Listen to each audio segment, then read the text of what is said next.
Il-Vitals qed titħallas 190,000 euro kuljum, iżda mhix qed iġġor ir-responsabbiltà tagħha fil-qasam tas-saħħa.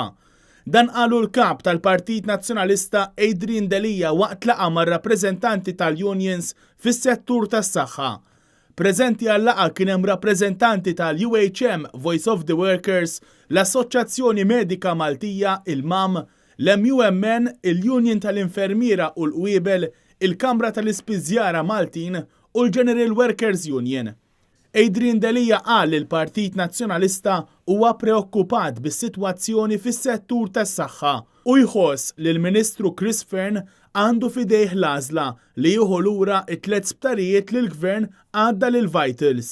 Il-kap tal-Partit Nazzjonalista semma dak li tkellem dwaru il-bieraħ fil-Parlament waqt id-dibattitu dwar il-Vitals li l-ftehim li l-Gvern għamel mal-VGH kien intis biex ifalli. Qal li min falla fil-proġett se jispiċċa jieħu l-flus u jaħrab.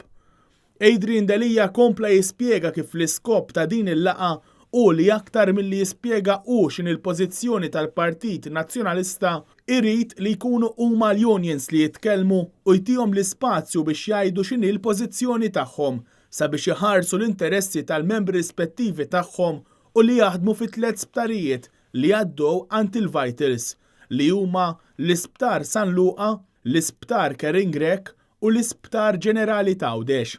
Fil-laqgħa mal-unions, il-kap tal-Partit Nazzjonalista kien akkumpanjat mis-Segretarju Ġenerali Clyde Pooley u mid-deputati Stephen Spiteri, Marija De Guara u Mario Gallia.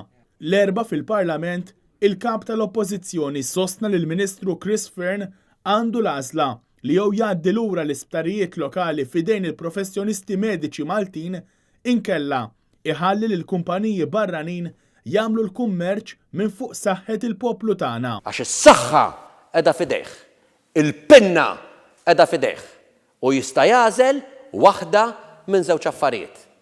Jew ibbieħ il-Malta lil ħaddieħor għal darb'oħra jew jiffirma biex iġib l-isptarijiet lura għandna il-Maltin u l-Awċin. Il-kap tal-Oppożizzjoni fakkar kif proprjetà tal-Maltin u l-Awċin imbiegħet lix-xejn u kif is-servizz tas-saħħa għadda għand il-privat.